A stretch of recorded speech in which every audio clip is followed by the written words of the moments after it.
Vasoconstriction drugs, also known as vasoconstrictors, are pharmacological agents that induce the narrowing of blood vessels.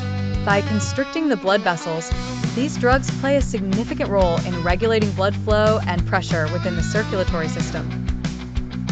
The effect of these drugs can be visualized in 3 dimensions, 3D, to understand their impact on the vascular structure comprehensively.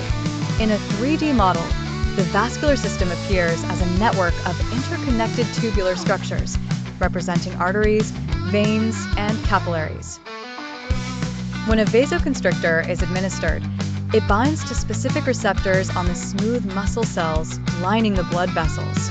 These receptors trigger a cascade of intracellular events leading to the contraction of these muscle cells. Consequently, the inner diameter of the blood vessels reduces, a phenomenon that can be visualized as a reduction in the size or volume of the vessels.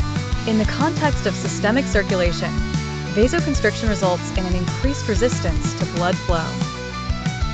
This effect can be observed as a heightened pressure in the arterial pathways. For instance, in a 3D visualization, one would observe that the bloodstream, represented as fluid dynamics, demonstrates a faster, more forceful movement through the constricted channels. This heightened pressure is crucial for maintaining adequate perfusion in vital organs, especially during situations of shock or blood loss. Furthermore, in a 3D representation, the localized effect of vasoconstriction can be observed, such as in areas where the body's temperature regulation is involved. The constriction of peripheral blood vessels, often in response to cold, can be illustrated as a reduction in blood supply to the extremities, preserving core body temperature. Such visualization helps in comprehending the physiological adjustments occurring within the body.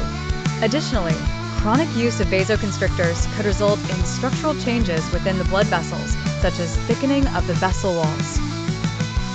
These changes might be depicted as a permanent alteration in the vessel's dimensions. This structural adaptation aims to accommodate prolonged elevation in blood pressure, but might lead to pathological conditions like hypertension. Using 3D modeling to visualize these changes provides an educational perspective on potential long-term implications. Overall, 3D visualization of vasoconstriction drugs enhances the understanding of their dynamic effects on the vascular system.